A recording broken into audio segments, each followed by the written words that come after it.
앞에서 꾸투제프 얘기를 다 했어야 됐는데, 네, 그래서 다시 끊었습니다.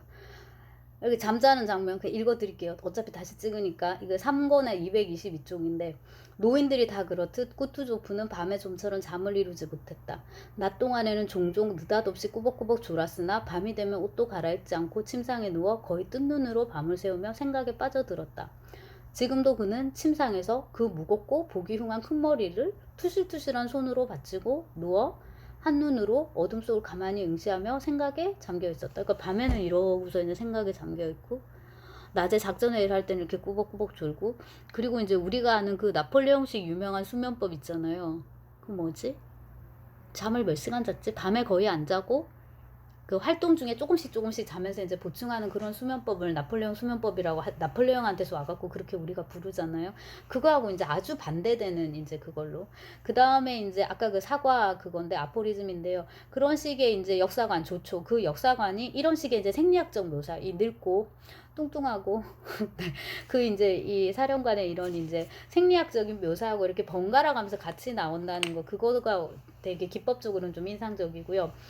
자, 이게 3권의 20쪽인데 이 얘기가 되게 많이 나와요. 이놈의 사과 얘기가. 사과는 언제 익어서 떨어지는가, 왜 떨어지는가, 인력이 지면으로 끌어당기기 때문인가, 줄기가 시들기 때문인가, 햇볕을 받아 건조해지고 무거워지고 바람에 흔들리기 때문인가, 나무 밑에 서 있는 소년이 먹고 싶어 하기 때문인가. 이 마지막 울음도 되게 재밌어요. 소년이 이렇게 서가지고 저 사과가 언제 떨어지지 이렇게. 어느 것도 원인이 아니다. 이 모든 것은 단지 생명의 유기적이고 자연적인 온갖 사건을 조성하는 여러 조건들이 합치된 결과일 뿐이다. 그래서 그 까라마조프에서도 거기는 이제 범죄지만 여기도 더 심각하죠. 이제 역사적 사건으로서의 전쟁이니까 여러 가지 우연들이 중첩돼 가지고 그 파국을 낳는, 정말 감당할 수 없는 어떤 결과를 낳는 식으로 이제 이렇게 간다 이건데, 그게 한 개인의 의지나 욕망이나 뭐 욕구나 이런 거에 의해서 그렇게 되는 게 아니라 그것도 그냥 하나의 요소일 뿐인 거예요. 그 밖에 여러 것들이랑 뭉쳐져 가지고 짬뽕이 돼 가지고 이제 같이. 근데 이게 하필 또 왜 사과 얘기를 해 가지고 말이죠, 뉴턴이 이제 생각난단 말이에요. 근데 요게 지금 3권의 20쪽인데 이거 계속 나와서 에필로그 보면은 또 그런 얘기가 나오고요. 그 다음에 에필로그 1편에 우연, 천재 이런 건 이제 없다. 이걸 이제 부정하는 거고, 천재라는 거 이런 거. 그러니까 소수의 1% 이런 거. 근데 또 자기는 1%야. 돌스토이도. 그것도 또 되게. 네. 근데 뭐 이 정도 되면은 뭐 말 맞다나.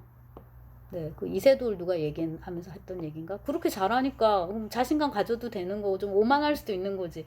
톨스토이도 마찬가지인 거죠. 다른 천재는 부정해도 자기 자신의 천재성이야 뭐.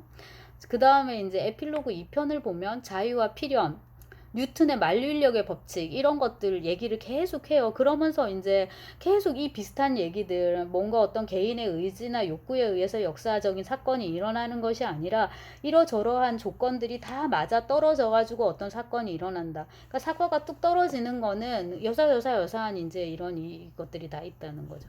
그래서 되게 지루해요, 이거 읽는 거. 제가 이거 이렇게 한 줄로 요약을 해서 여러분 그냥 이렇게 듣는 거지, 지금 읽으려면 읽으면서 계속 졸고.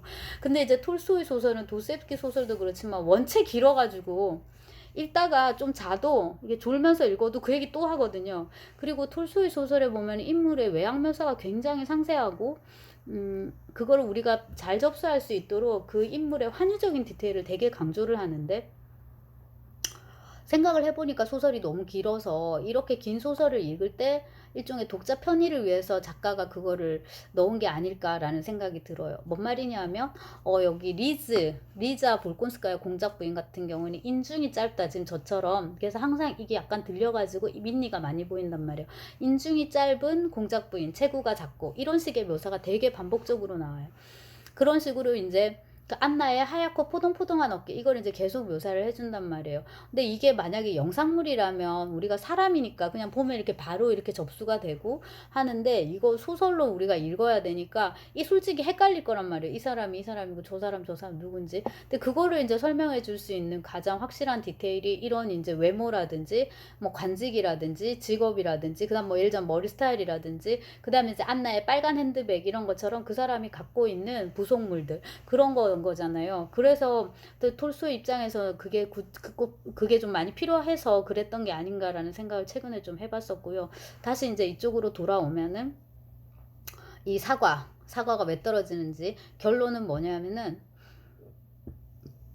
천재적인 개인이 자신의 의지로 민족 혹은 민족들을 역사를 좌지우지할 수 없다. 좌지우지할 수 있다라는 이제 그 생각에 이제 톨스토이가 반대한다라고 할 수 있고요. 네, 졸리네요 제가. 자, 그 다음에 야망과 의지로 똘똘 붙인 그 영웅 나폴레옹에 대해서 이 톨스토이가 이제 그 대항마로 내놓은 게 이런 뚱보노인 이 꾸뚜조프잖아요.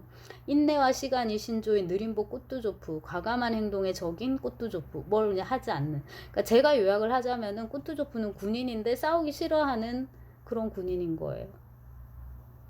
네. 수술하기 싫어하는 의사. 나중에 그 최호프의 6호실에 나오는 애들이 우는 것만 봐도 무섭고 피만 봐도 무서워지고 의사인데 이런 식으로 이 꾸뚜조프 이제 군인인데 싸우기 싫어하는 거죠. 그래서 마지막에 작가는 꾸뚜조프를 이렇게 정의합니다. 요건 사권의 405쪽에 나오는 건데요. 꾸뚜조프는 유럽이, 균형이, 나폴레옹이 무엇을 의미하는지 깨닫지 못했다. 그는 그것을 이해하지 못했다.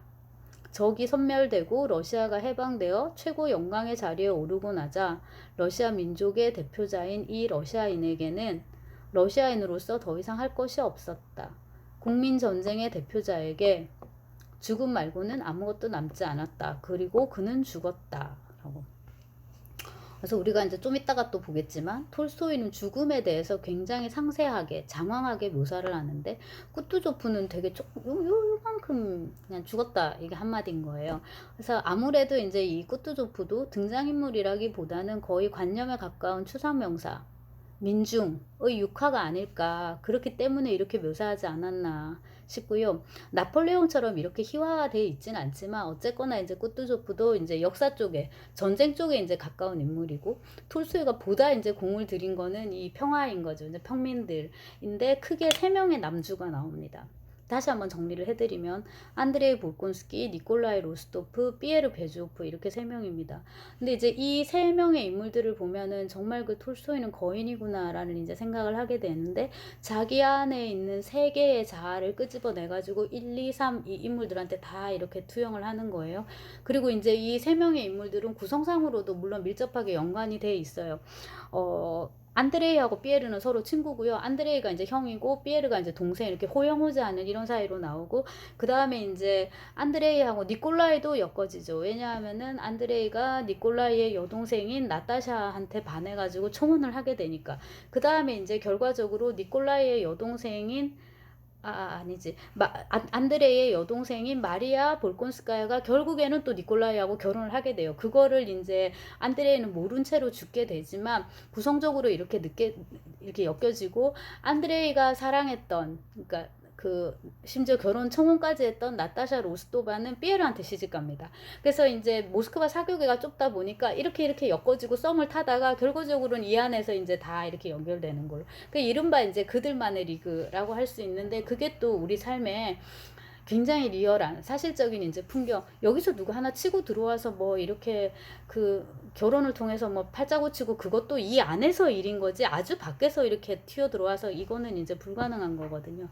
이렇게 이제 세 명의 이제 남주가 톨스토이의 각각의 자아를 대변한다. 이게 이제 굉장히 저는 중요한 대목이라고 이제 생각을 항상 해왔고, 그 톨스토이 전기를 이제 보시면은 이제 제가 그렇게 정리를 했었는데 안드레이는 톨스토이의 그런 낭만적인 자아를 대변하는 거죠. 명예욕에 가득 차 있고 잘생겼고 젊고 군인으로 이제 성공하고 싶은 거죠. 사령관이 되고 올라가고 쎄하고 그러니까 이렇게 가만히만 있어도 막 여자들이 다 이렇게 매력을 느끼고 막 그런 낭만적인 자아. 그다음에 이제 니콜라이 로스토프는 그 생활적인 자아를 이제 대변하게 됩니다. 건실한 지주귀족이자 그 다음에 가장인 거죠. 한 여자의 남편이자 여러 아이들의 아버지로서의 톨스토이. 나이로 치면 이제 안드레이가 2030이고요. 니콜라이는 3040이에요. 지주귀족이자 이제 가장이자 뭐 이래야 되니까 애도 키워야 되고 이렇게.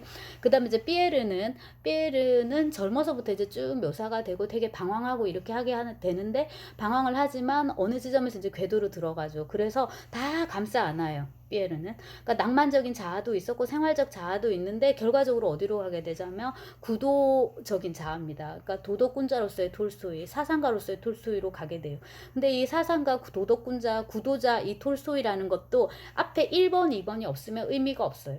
1번, 2번을 다 거쳐서 혹은 1번, 2번을 품고서 세 번째 자아로 가는 거예요. 그래서 다시 정리를 하면은 안드레이 볼곤스키, 니콜라이 로스토프, 피에르 베조프 이 세 명은 각각 톨스토이의 세계의 다양한 자아를 대변할 뿐만 아니라 위계를 형성합니다. 니콜라이에서 아니 안드레이에서 니콜라이로 이렇게 피에르로 이렇게 이게 나름의 발전상이에요. 그리고 이제 톨스토이가 궁극으로 원했던 건 이제 이 마지막 이 구도적인 자아를 더 많이 이제 이렇게 끌고 가가지고 제가 그 동영상이랑 그림에서 이미지로 많이 보여드렸듯이 이제 보찜 지고 농민 보장하고 이렇게 이제 순례 떠나는 걸로. 근데 이제 그것도 뭐 암이나 뭐 걸려가지고 빨리 죽었으면 못했을 거를 톨스토이는 진짜 끝까지 올해도 살았고 살아있는 마지막 순간까지 굉장히 건강했어요. 그러니까 이제 집을 나갈 수도 있었던 거잖아요. 그래서 이제 자기 꿈을 30대에 자기가 이렇게 그려봤던 자기 자신의 모습을 80대에도 이루고 이제 가는 걸로 그렇게 이제 정리가 되고 이 세 명의 남주들이 공이 탐닉하는 게 뭐냐면 나폴레옹이에요. 각자 다른 식으로. 그러니까 개인 나폴레옹하고 접촉하냐 마냐를 떠나서 안드레이는 하게 되지만 그거하고는 별개로 다 자기식으로 나폴레옹 신화에 흠뻑 빠졌습니다. 조금 빠지기도 하고요. 그리고 흠뻑 빠져서 잘 못 태어나기도 하고 살짝 빠졌다가 살짝 나오기도 하고 좀 빠졌다가 아주 증오하기도 하고 이거 이제 마지막 피에르인 거고 피에르는 모스크바가 불타는 걸 눈으로 직접 봤기 때문에 완전 분기탱천해가지고 저걸 내가 죽여야 돼 막 이러거든요. 그러다가 이제 정신을 차리고 그런 식으로 이제 각자 나폴레옹 혹은 나폴레오니즘 그 나폴레옹 신화에 이제 빠졌다가 이제 그거를 극복하는 식으로 하면서 전쟁과 평화 두 라인을 또한 이제 연결해 주는 것이기도 합니다. 무슨 말이냐면 이들이 이제 각기 다른 식으로 나폴레옹 전쟁을 체험하는 거잖아요. 하면서 동시에 이제 나폴레오니즘이라는 이 하나의 추상화된 나폴레옹주의를 자기들의 생활 속에서 그다음에 이 정신의 성장 과정 속에서 이 나폴레오니즘하고 이제 대면하는 거죠. 그래서 쳐서 이기는 걸로. 그리고 이제 더 큰 이제 자아로 어른으로 이제 어른이 되는 걸로 그렇게 이제 작가가 썼습니다. 그래서 이제 남은 부분이 많은데 요 세 명의 남주들을 이제 톨스토이의 페르소나로 이제 보면서 쭉 얘기를 하고 마지막에는 평화의 핵심인데 그게 누구냐면은 나타샤 로스토바예요. 그래서 전쟁과 평화를 읽는 여러 가지 방법이 있는데 아마도 그래도 작가의 의도를 가장 잘 반영하는 거는 나타샤 로스토바에 초점을 맞추는 거겠죠. 이 분열되고 정신없는 남주들을 결국 껴안는 거는 어머니 러시아. 그건 이제 결국 여성의 역할로 이제 이렇게 주어져 있으니까 마지막에는 나타샤 로스토바를 이제 볼 거고 그거와 더불어서 전쟁과 평화의 의의 그리고 이게 오늘날도 이렇게 읽히는 이유 그 다음에 영화 같은 걸로 만들었을 때 재미있게 봐지는 이유 이런 것들을 한번 이제 짚어보도록 하겠습니다.